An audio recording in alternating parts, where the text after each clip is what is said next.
कुरुक्षेत्र का रण है, उसमें एक तरफ कौरवों की सेना खड़ी हुई है, एक तरफ पांडवों की सेना खड़ी हुई है, जिनमें से हाँ है ना, एक तरफ कौरवों एक तरफ कौरवों की सेना खड़ी हुई है, एक तरफ पांडवों की सेना खड़ी हुई है, ठीक है।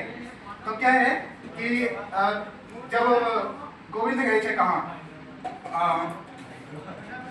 हस्तिनापुर गए थे कि शांति प्रस्ताव लेके, तो उन्होंने कहा था कि भाई शांति प्रस्ताव हमें 5 गांव दे दो, हम युद्ध नहीं चाहते।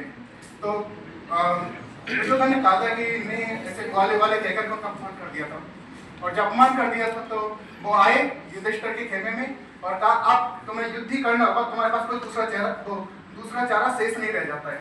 तो कुरुक्षेत्र की भूमि पर दोनों खड़े हुए, एक तरफ पांडव खड़े हुए, दूसरी तरफ कौरव खड़े हुए हैं। तो कहते हैं तलवार धनुष और पैदल सैनिक कुरुक्षेत्र में खड़े हुए हैं। रक्त पिपासु महारथी एक दूजे सम्मुख खड़े हुए हैं, कई लाख सेना के सम्मुख पांडव 5 बेचारे थे, एक तरफ थे योद्धा सब, एक तरफ समय के मारे थे। अब क्या हो रहा है, महासमर की प्रतीक्षा में सारे ताक रहे थे जी, और पार्थ के रथ को कैसा भाग रहे थे। अब जिसके रथ को कैसा भाग रहा है वो जीतेगा ही, सीधी बात है।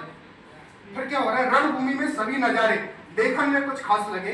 माधव ने अर्जुन को देखा, अर्जुन उन्हें उदास लगे। कुरुक्षेत्र के महासमर में कुरुक्षेत्र का महासमर एक पल में ही सजा डाला। 5 दिन उठाकर कृष्ण ने मुख से लगा और बजा डाला। हुआ शंखनाद जैसे ही सबका गर्जन शुरू हुआ, रक्त बिखरना शुरू हुआ और सबका मर्दन शुरू हुआ। रक्त बिखरना शुरू हुआ और सबका मर्दन शुरू हुआ। कहा कृष्ण ने उठो पार्थ। देखिए कृष्ण को, जैसे मैं कृष्ण कह रहा हूँ तो आप अपने गुरु को याद कर सकते हैं, है ना, और जब मैं कह रहा हूँ अर्जुन तो आप अपने आप को याद कर सकते हैं कि वो कैसे मोटिवेट करते हैं। कहा कृष्ण ने उठो पार्थ और एक आंख को भीत चला, गांडीव पर बाणों को प्रत्यंचा को खींच चला। आज दिखा दे रणभूमि में योद्धा की तासीर यहाँ, आज दिखा दे रणभूमि में योद्धा की तासीर यहाँ, इस धरती पर कोई नहीं है अर्जुन जैसा वीर।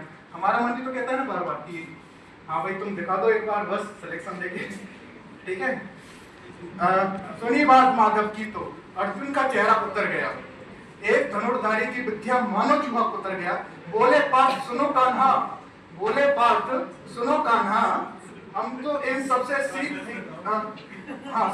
बोलो पार्थ सुनो कान्हा, ये जितने भी सम्मुख खड़े हुए हैं हम तो इन सबसे सीख कर सारे भाई बड़े हुए हैं। इधर खड़े बाबा भीष्म ने मुझको गोद खिलाया है, गुरु